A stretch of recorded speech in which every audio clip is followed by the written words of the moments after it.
Bien, entonces estamos, como les decía, en la primera sesión de macroeconomía. El objetivo es analizar el contenido de esta presentación. Esta presentación, les recuerdo, igualmente está basada en el documento de Word que ya les compartí. Entonces, posiblemente ustedes, en lo que se refiere a la extensión de algunos conceptos o a la amplitud de algunos análisis, puedan complementarlo con la lectura del documento de Word o al ver también los videos o tutoriales que compartí con ustedes a través de enlaces de YouTube. Entonces aquí tenemos algunos conceptos básicos, ¿verdad? Primero tenemos el concepto de economía, tenemos la macroeconomía como tal y el Producto Interno Bruto. Entonces ustedes pueden después leer, yo les voy a hacer algunos comentarios. La economía es una ciencia en principio, ¿verdad? Pero una ciencia que se ocupa ¿de qué?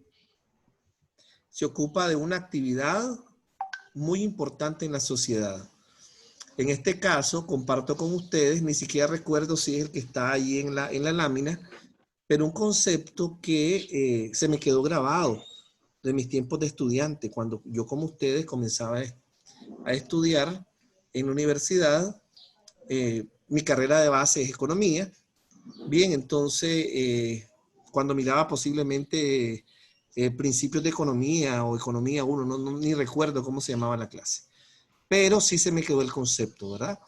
Entonces, cuando hablamos de economía, hablamos de la ciencia que estudia y analiza todo lo relacionado a 4 aspectos fundamentales de la sociedad.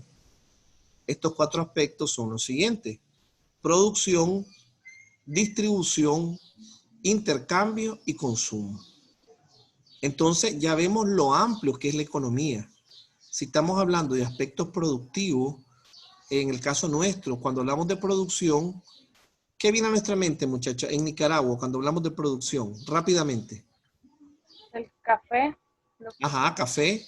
¿Algo más? ¿Un ejemplo más? Los Rápido, o sea, frijoles. rápida idea. ¿Qué cosa? Los frijoles, el arroz, los cultivos. Exactamente. Los frijoles, el arroz, la cuajada, la leche, los huevos, la gallina, los cerditos, todo eso es economía. ¿Bien? Claro. Pero igualmente, los supermercados, los palí, es la fase de distribución. Eso también es economía. Pero igual, para distribuir, tiene que haber un intercambio. Y el intercambio se da a través de ¿qué? Del dinero. Entonces, si hablamos de la tasa de cambio, hablamos de los salarios, hablamos de las tasas de interés en los bancos, eso también es economía. Y si hablamos del consumo, qué cantidad de arroz se consume diariamente, qué cantidad de frijoles se consume diariamente, por qué la gente consume el frijol rojo y no el frijol más grande, que, en fin, que tiene que ver eso con los gustos y preferencias de los consumidores, que lo vimos de alguna manera en microeconomía. También tiene que ver eso con la economía. O sea, es algo súper amplio. Por eso es que la economía tiene varias ramas. Entonces, una de las ramas la analizamos un poco más a detalle en el cuatrimestre anterior y es la microeconomía, y la otra rama es la macroeconomía. Bien, entonces la macroeconomía aborda aspectos amplios, aspectos generales, y utilizando un término muy propio de la macroeconomía como tal, aspectos agregados. ¿Qué significa aspectos agregados? Para ejemplificar y darme a entender con más claridad. Cuando yo les preguntaba de la producción en Nicaragua, entonces me decía una de ustedes, el café, luego me decía otra, los frijoles, luego otra me decía los cultivos. Entonces, si vemos en microeconomía, vamos a decir la producción de frijoles, ¿verdad? Es un aspecto. La producción de leche es otro aspecto. La producción de carne es otro aspecto. Son aspectos desagregados, o sea, detallados. Pero la macroeconomía lo que hace es agregar, o sea, juntar toda la producción en un solo ítem. Bien, en este caso, ese ítem en que se agrega, en que se integra, en que se suma toda la producción. Y ya no solo de bienes, muchachas. Cuando hablamos de bienes es lo que conocemos como productos, bien, sino también de servicios. Cuando hablamos de servicios, ejemplos rápidos, un corte de cabello, la energía eléctrica, el servicio del cable, el transporte, bien, una consulta médica, una consulta en el dentista. Todos esos son ejemplos de servicios. Entonces, la producción y todos los servicios se agregan, se juntan o se suman en lo que se conoce como Producto Interno Bruto, PIB, bien, que es uno de los principales conceptos de la macroeconomía.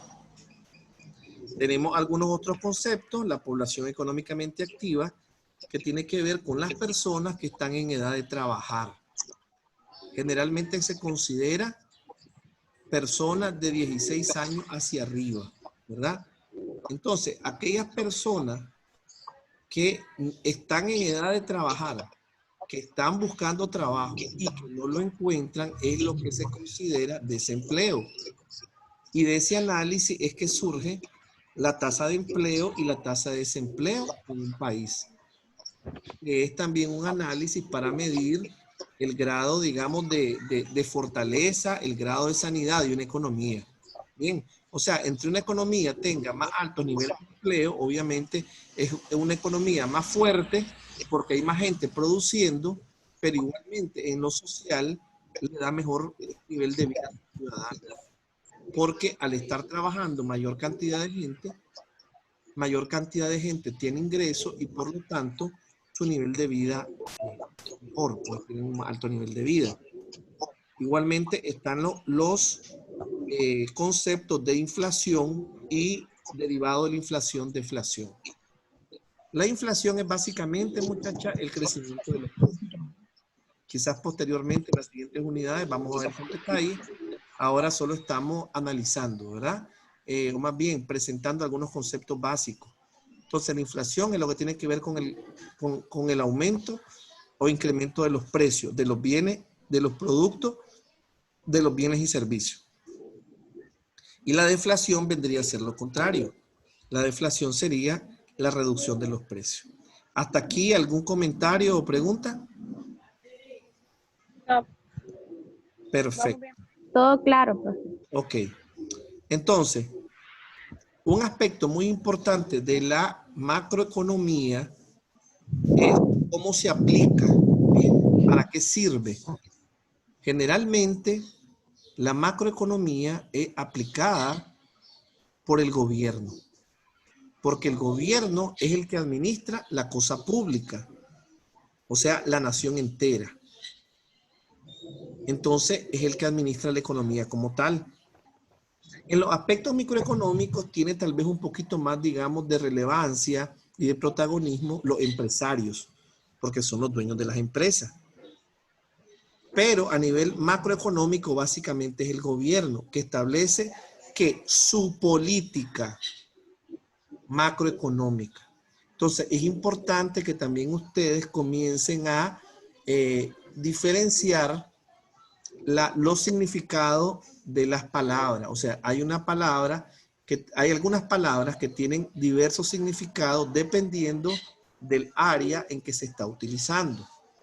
Generalmente, cuando pensamos en política, ¿pensamos en qué, muchachas? A ver, díganme rápidamente, lluvia de ideas. El gobierno. ¿De qué piensan? A ver, Marilén. El gobierno, profe. El gobierno. De los sandinistas. Sandinistas, perfecto. O sea, pensamos en partidos, pensamos en gobierno, pensamos en elecciones. Bien, básicamente. Pero política, en términos técnicos, tiene que ver con las acciones que se realizan en un tema determinado. O sea, hay política económica, hay política financiera, hay política ambiental, o sea, la política que ejerce un gobierno en temas de medio ambiente. También las empresas a lo interno hacen uso de ese término política. Las políticas de contratación, las políticas de venta, o sea, cuáles son las actividades que ellos realizan para contratar o cuáles son los requisitos que ellos tienen para contratar empleados, y políticas de ventas, cuáles son las acciones o cuáles son, digamos, las medidas que ellos ejercen o que ellos realizan para atraer a sus clientes. Bien, entonces para que ustedes tengan claridad de la parte de la palabra política, que no solamente nos referimos a la disputa de los partidos por el poder en una república, en una nación, en un país. Bien, entonces en este caso vamos a hablar de la política macroeconómica, que tiene básicamente tres objetivos: en la producción, en el empleo y en los precios. Entonces, en la producción, su objetivo va a ser conseguir incrementar el nivel de la producción lo más rápido posible. O sea, hacer crecer la producción. Dicho todavía en términos más técnicos de macroeconomía, hacer crecer el PIB lo más que se pueda. Bien. En el empleo, igual, elevar el nivel de empleo. O sea, un gobierno debe perseguir, crear, o sea, contribuir más bien. Estaba cometiendo un error. El gobierno no crea empleo. El gobierno contribuye a que los Facilita. empresarios creen empleo. ¿Y alguien de ustedes iba a hacer una pregunta, muchachas, ahí? No. Era un comentario. A ver. Que el gobierno tiene que facilitar trabajo a su pueblo. Exacto, a ver. Que el PIB. Exacto, ahí quiero explicar. Si bien es cierto, el gobierno como tal es un empleador, porque el Estado tiene maestros, tiene trabajadores de la salud, tiene policías, tiene ejército y tiene otros funcionarios, ¿verdad? En otros ministerios. Pero no debe de ser el gobierno el motor de la economía, sino que el gobierno, a través de las políticas económicas que implementa y a través de la estabilidad social y la paz, o sea, las condiciones internas, le llaman también expertos en temas de desarrollo, el clima de negocios que propicia, facilita que las empresas creen empleo. ¿Bien? Y cuando hablamos de las empresas, muchachas, hablamos las grandes empresas y las pequeñas empresas. Hablamos de la Coca-Cola, hablamos del Ingenio San Antonio, hablamos de Tigo, hablamos de Claro, empresas que tienen más de 1000 empleados. En el caso de Nicaragua, estas son grandes empresas. En un país como los Estados Unidos sería una mediana, pero aquí es una gran empresa, una mega empresa, más de 1000 empleados. Pero también nos referimos a las pequeñas empresas, a las personas que tienen el valor de invertir su dinero o de prestar dinero para abrir un pequeño negocio, para abrir un taller de mecánica, para abrir un taller de carpintería, para abrir un restaurante, para abrir una barbería, para abrir una farmacia, para abrir una fábrica de productos químicos. Y entonces se generan empleo a sí mismas, pero también generan otros empleos. Bien, entonces el gobierno tiene que facilitar las condiciones para que la gente trabaje y cree empleo. Y el tercer objetivo de la política macroeconómica es procurar, o sea, tratar, esforzarse porque los precios se mantengan estables. Les comento que es una ley de la economía que los precios tienden a la alza, los precios siempre van a subir. Pero entonces el esfuerzo que se da es porque este incremento sea lo más lento posible. Bien, por eso es que se considera que una inflación relativamente manejable o normal es una inflación que está por debajo del 10%, que está en un 0.5, que está en un 1, que está en un 2, 2.5, 3, 5, 7, hasta llegar a 9.5 y 10. Ya cuando pasa de 10, ya hay problema. Bien, porque, o sea, ahí cuando se dice una inflación de 2 dígitos. Ese es otro término que se utiliza en economía, para cuando ustedes de casualidad escuchen algunos comentaristas económicos. tenemos una inflación que está normal, está en un dígito. Significa 1, 2, 3, 4, 5, 6, 7, 8, 9. Pero si ya tiene dos dígitos, 10, 11, 12, 25, 56, 92, y ya no digamos 3, 125%, 600%, ya eso es un desastre, ¿verdad? Eso es lo que se le llama hiperinflación. Bien, entonces estábamos viendo la política, los objetivos. Y ahora vemos los instrumentos. A través de estos instrumentos de política es que el gobierno genera las condiciones y facilita la creación de empleo. Pero a ver, recordando, ¿quién crea los empleos, muchachas? ¿Quién es el responsable de crear empleos? Crear, no facilitar, crear. A ver, Los empleadores, los jefes de empleadores, empresa. La empresa. las empresas, exactamente. Bien, entonces, en este caso, tienen dos políticas, el que están bajo el control del gobierno. La política monetaria, que tiene que ver con el Banco Central, tiene que ver con el dinero, la cantidad de dinero que circula en las calles, tiene que ver con la tasa de cambio, tiene que ver con las reservas, tiene que ver con la tasa de interés en los bancos y con otro montón de cosas que en su momento estaremos viéndola. Y la política fiscal, que tiene que ver con el gasto público y con los impuestos. Entonces, ahí es donde el gobierno tiene que balancear. Por eso es que el gobierno, una de las corrientes de pensamiento económico, recomiendan que el gobierno sea un gobierno pequeño, o sea, sin muchos empleados. ¿Por qué? Porque un gobierno que es muy grande necesita de mucho dinero para funcionar, ¿verdad? Porque tiene que pagar muchos empleados, tiene que alquilar muchas oficinas o construir muchos edificios para que esté la gente trabajando ahí, tiene que pagar mucha luz, mucha agua, mucha papelería, que comprar muchos vehículos, que comprar mucha gasolina, bien, y entre más gastos tiene el Estado, tiene que cobrar más impuestos, y los impuestos desestimulan la economía, porque el impuesto es dinero que vos le quitas al empresario y a la gente. O sea, el gobierno le quita dinero al empresario y a la gente.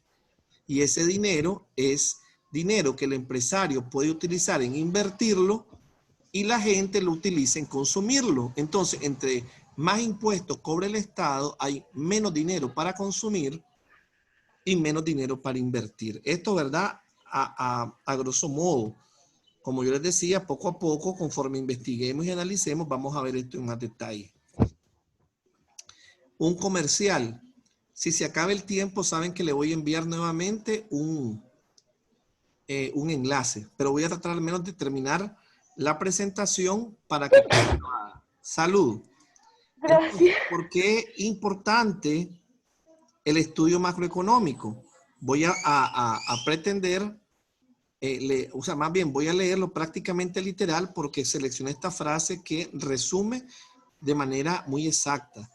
Porque a través de las medidas y políticas macroeconómicas, los gobiernos, escuchen bien, pueden acelerar o frenar el crecimiento económico.